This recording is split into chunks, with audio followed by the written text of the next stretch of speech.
Full shooting ലണ്ടനിലായിരുന്നു. ഈ കഥയിൽ നാട്ടിൽ നടക്കുന്ന 3 സീനുകളുണ്ട്. അത് സ്വാഭാവികമായി നാട്ടിൽ തന്നെയാണ് ഷൂട്ട് ചെയ്തത്. ബാക്കിയെല്ലാം ലണ്ടനല്ല, UK-യിലാണ്. London, Scotland. ബിഗ് ബഡ്ജറ്റാണ് ശരിക്കും. ഒരു ചെറിയ സിനിമയല്ല. അടുത്തിടയ്ക്ക് എന്നോട് ആരോ ചോദിച്ചത് മലയാളത്തിലെ ഏറ്റവും വില കൂടിയ സിനിമയാണോ എന്ന്. അതല്ല, മലയാളത്തിലെ ഏറ്റവും ബഡ്ജറ്റ് കൂടിയ സിനിമയൊന്നും അല്ല. ഞാൻ ചെയ്തിട്ടുള്ളതിലും ഏറ്റവും ബഡ്ജറ്റ് കൂടിയ സിനിമയല്ല. പക്ഷേ ഒരു വലിയ സിനിമയാണ്. ഒരു ശരാശരി, ഞാൻ അഭിനയിക്കുന്ന ഒരു ശരാശരി സിനിമയെ സംബന്ധിച്ചിടത്തോളം ബഡ്ജറ്റ് കൂടിയ സിനിമയാണ്. നന്ദന മുതൽ ഈ സിനിമ വരെ എത്തിയേക്കുമ്പോൾ പൃഥ്വിരാജ് എന്ന നടനിൽ എന്തെല്ലാം മാറ്റങ്ങൾ ഉണ്ടായിട്ടുണ്ട്? അതെനിക്കറിയില്ല. അത് ആക്ച്വലി എൻ്റെ സിനിമകൾ കാണുന്ന പ്രേക്ഷകർ വേണം അതിനെക്കുറിച്ച് പറയാൻ. എനിക്കത് സ്വയം സ്പോട്ട് ചെയ്യാൻ പറ്റില്ല. കാരണം മാനസികമായിട്ട് എന്തെങ്കിലും എനിക്കറിയില്ല അതിനെപ്പറ്റി. കാരണം നമ്മളിലുണ്ടാകുന്ന മാറ്റങ്ങൾ വളരെ ക്രമേണ ആയിരിക്കുമല്ലോ സംഭവിക്കുക. അപ്പോൾ നമ്മളതിനെ നമുക്ക് ജഡ്ജ് ചെയ്യാൻ പറ്റില്ല. എൻ്റെ സിനിമകൾ കാണുന്ന പ്രേക്ഷകർക്കായിരിക്കും ചിലപ്പോൾ പെട്ടെന്ന് പണ്ടത്തെ ഒരു സിനിമ കാണുമ്പോൾ ഇയാൾ ഇത്രത്തോളം മാറി എന്നൊക്കെ ചിലപ്പോൾ മനസ്സിലാക്കാൻ പറ്റും. നടൻ എന്നുള്ള രീതിയിലല്ലാതെ അതും എനിക്കറിയില്ല. അത് എന്നെ ചുറ്റിപ്പറ്റി നിൽക്കുന്ന മറ്റു ആൾക്കാരോട് ചോദിക്കണം. എന്നെ കൊച്ചിലെ മുതൽ അറിയാവുന്ന എൻ്റെ അമ്മ, ചേട്ടൻ, അവരോടൊക്കെ ആയിരിക്കണം കൂടുതൽ.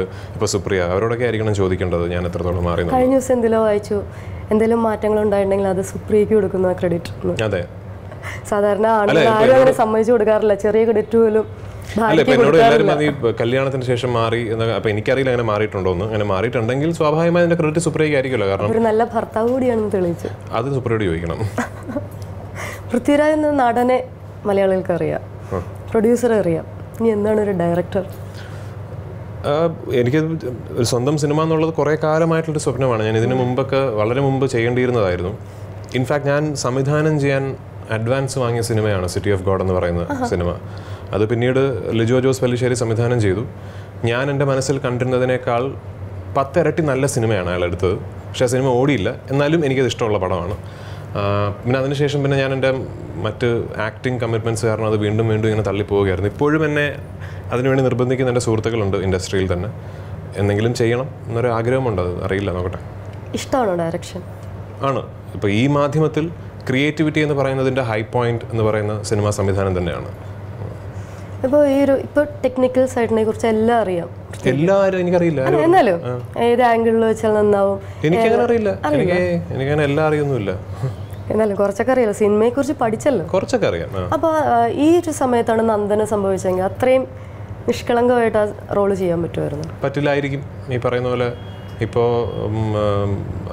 അന്ന് ഉണ്ടായിരുന്നൊരു റോനെസ് ചിലപ്പോൾ ഇന്ന് എൻ്റെ പെർഫോമൻസിൽ എനിക്ക് കൊണ്ടുവരാൻ സാധിക്കില്ലായിരിക്കും.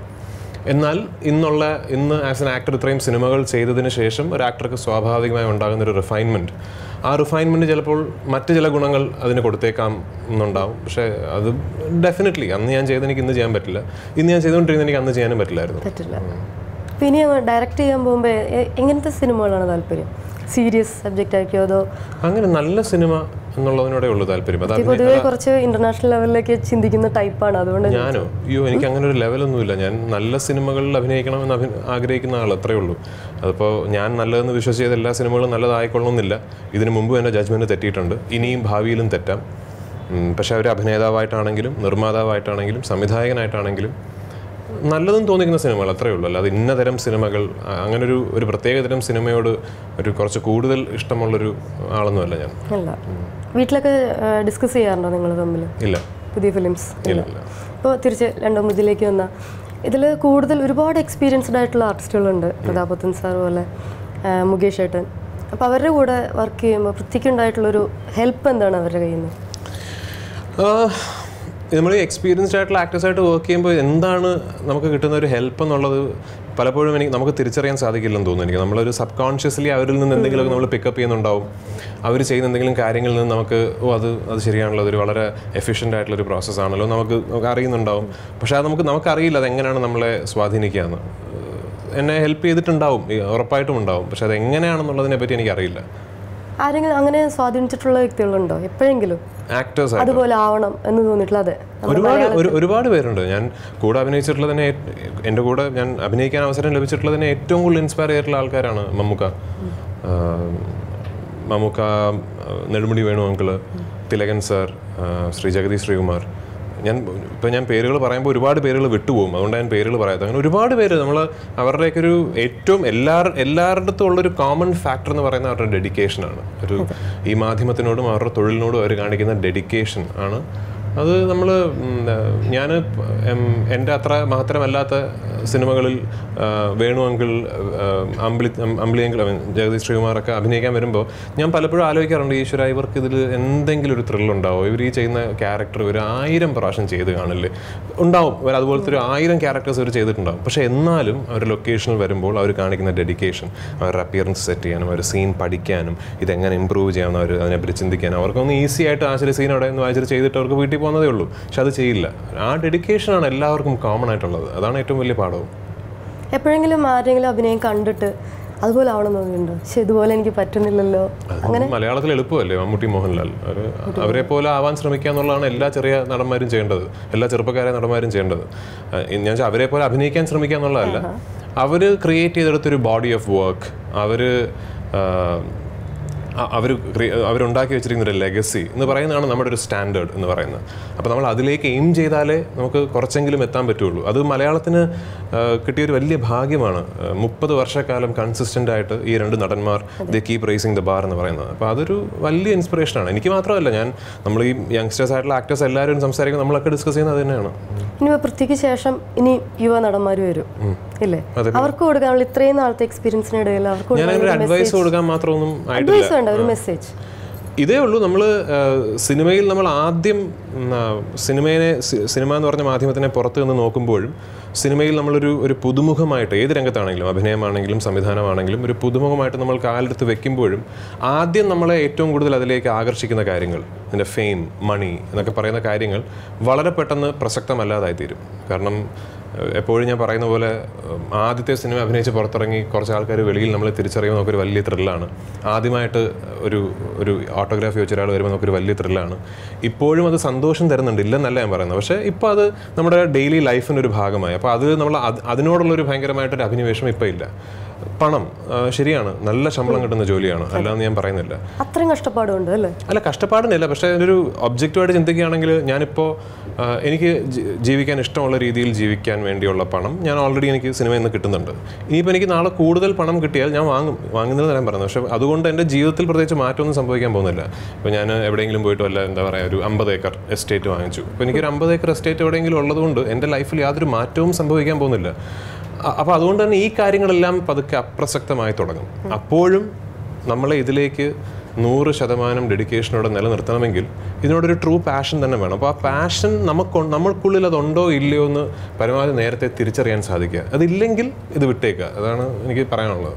പിന്നെ ഈ FB പോലുള്ള സോഷ്യൽ മീഡിയ ഒരുപാട് ഹെൽപ്പ് ചെയ്യുന്നുണ്ട് ഇപ്പോൾ അല്ലേ? സിനിമയുടെ ഒരു പൂജ തുടങ്ങുമ്പോൾ മുതൽ. അല്ല, ഡെഫിനറ്റ്ലി അതൊരു വളരെ പവർഫുൾ മീഡിയമാണ്.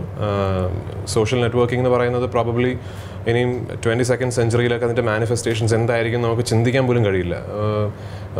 വളരെ ചുരുങ്ങിയ കാലത്തിനുള്ളിൽ തന്നെ എനിക്ക് തോന്നുന്നു അതൊരു സിനിമകളുടെ ഒരു റിലീസ് പ്ലാറ്റ്ഫോം തന്നെ ആയിക്കൊള്ളാം. അപ്പോൾ അതൊരു വളരെ പവർഫുൾ മീഡിയമാണ്.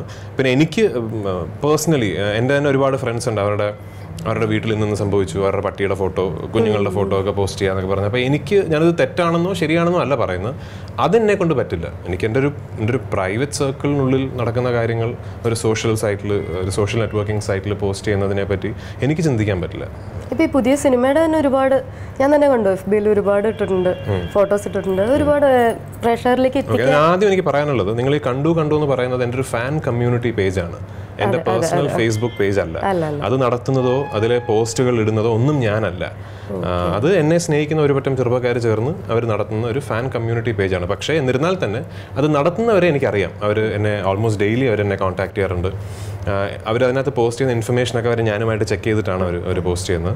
പക്ഷേ അതിനകത്ത് ചോദ്യങ്ങൾ ചോദിച്ചിട്ട് എൻ്റെ കയ്യിൽ നിന്ന് മറുപടി ലഭിക്കുമെന്ന് ആരും പ്രതീക്ഷിക്കരുത്. കാരണം അത് ഞാൻ നടത്തുന്ന പേജല്ല. അത് പക്ഷേ സിനിമയ്ക്ക് ഒരുപാട് ഉപകാരപ്പെടുന്നുണ്ട്. ഡെഫിനറ്റ്ലി ഒരുപാടുണ്ട്. എല്ലാവരും അത് നോക്കി ഇങ്ങനെ വെയിറ്റ് ചെയ്തിരിക്കുക. അതെ, ഞാൻ പറഞ്ഞല്ലോ, അതൊരു വലിയ പ്ലാറ്റ്ഫോമാണ്. അതൊരു മാർക്കറ്റിങ്ങിനും പ്രൊപ്പഗേഷനും ഒക്കെ ഒരു വലിയ പ്ലാറ്റ്ഫോമാണ് തീർച്ചയായിട്ടും. പുതിയ പ്രൊജക്ട്സ് ഞാനിപ്പോൾ ഓൾമോസ്റ്റ് ഷൂട്ടിംഗ് കഴിഞ്ഞ് നിൽക്കുന്നത് എൻ്റെ തമിഴ് സിനിമയാണ്, കാവ്യത്തലൈവൻ എന്ന് പറഞ്ഞൊരു തമിഴ് സിനിമയാണ്. അതിൻ്റെ ഒരു മലയാളം പതിപ്പും ഉണ്ടാകും. നമ്മളിപ്പോൾ ഒരു ടെൻറ്ററ്റീവ്ലി അതിന് ടൈറ്റിൽ ഇട്ടിരിക്കുന്ന പ്രതിനായകൻ എന്നാണ്.